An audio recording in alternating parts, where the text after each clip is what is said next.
So let's look at how it works once we set our goal. I'm here right now. My goal is there.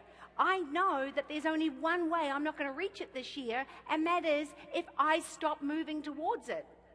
There is nothing that can stop me reaching the goal.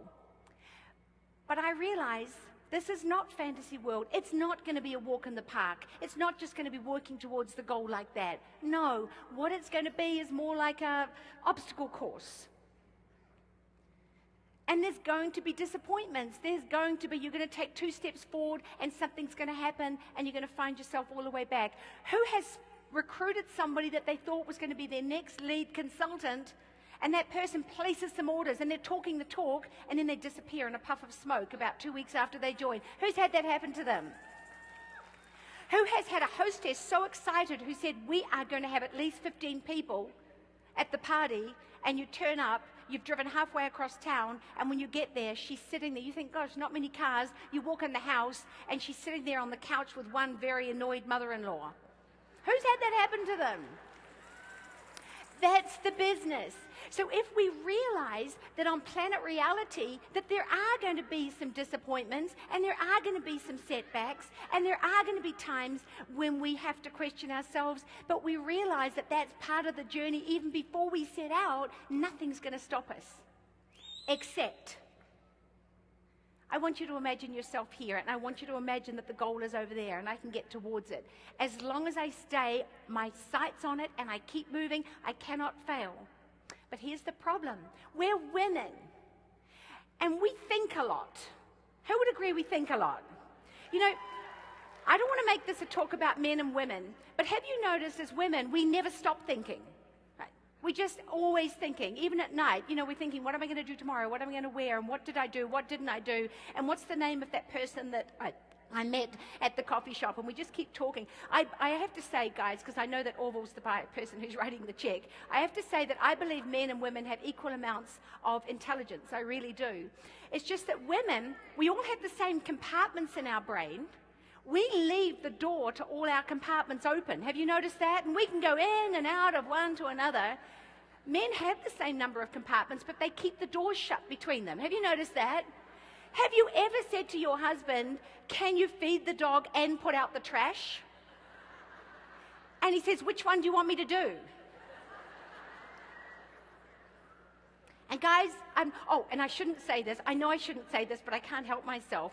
Women, we never stop thinking because we're going in and out of those compartments. We're thinking all the time. Men can actually shut off one activity and think of another, but men have a compartment in their brain that women don't, and it's the one with absolutely nothing in it. Have you noticed that?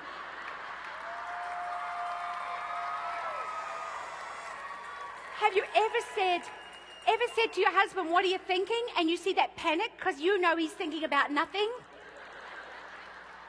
But I'm getting off the track, and I don't mean you, Orville. Okay, so I need to get to that goal. But here's the thing. What happens is because we are women, we like to pull into what I like to call these little emotional handicap parking bays. And the first one has a big label on it called Not Me. Oh, I'm too young. I'm too old. I would love to be a star director. I would love to be earning $100,000 a year. But you know what? I'm probably too young. I'm too busy. I'm too involved with my kids.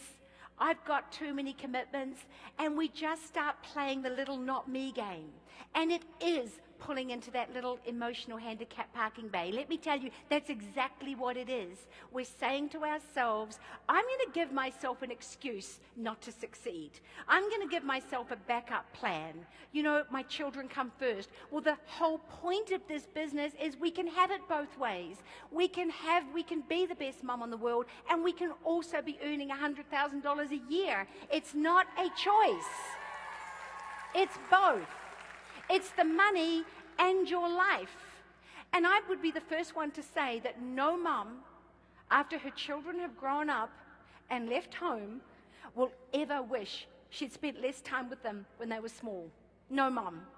So we have the perfect business, the perfect time to expand our business, but we've got to be very careful that we don't pull into that little bay.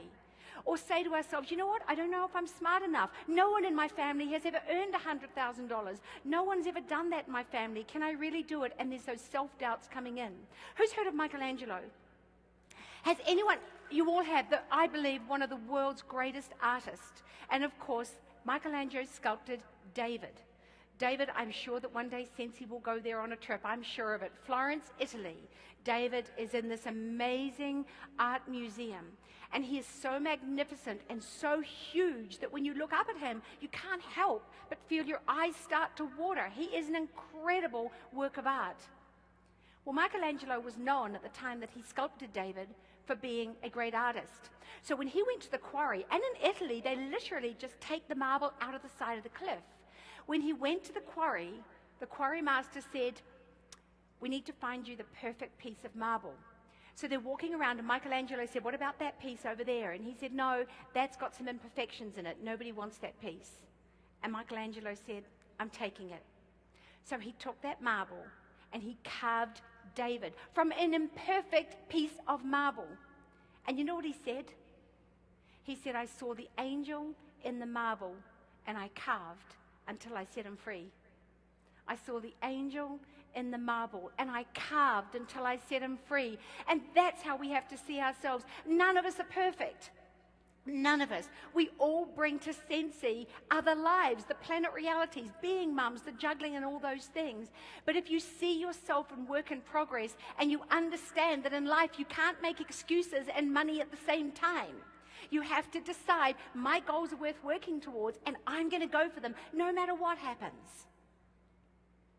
So you stay on the path and you don't allow yourself ever to think that there is a reserved sign on success, and you keep moving.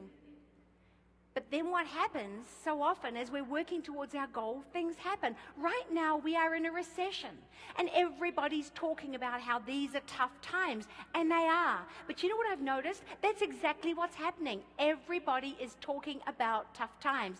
Everybody's conversation is, I wonder when things are going to get better. They're waiting for things to get better. If we want to be successful in life, we can't allow ourselves to think, I'm just going to wait for somebody else to fix things for me so I can get on with my life. But of course, right now, there's a little less money around. So what do? We work smarter and harder. I spend a lot of time in taxis, and I can tell you this, most of the taxi drivers that I meet tell me that they are working an extra 3 hours a day to earn the same money that they were earning before the recession. They're working harder. So here's the lesson. Most people, or while most people are talking about when are things going to get better, I want you to look at this. How am I going to make myself better? Because then it's not going to matter what happens. Who's seen Star Wars? You love Star Wars? Yoda, master of the Jedis, put it so wonderfully. He said, try not. Do or do not. There is no try. And I love that. My little six-year-old grandson repeats it. Do or do not. There is no try. Don't pull into that little emotional handicap barking bay labeled what if. What if the recession keeps going and people don't have any money? What if this? What if that? Don't allow yourself to put yourself in there. I'd like you instead to think of this. What if you had it in you to live an amazing life? What if you had it in you to every year go on an amazing destination around the world with Sensi? What if you had it in you to become a star director and change the lives of women all throughout America and Canada, eh? What if that was the destiny that you were born with and you gave it up without giving it your best shot?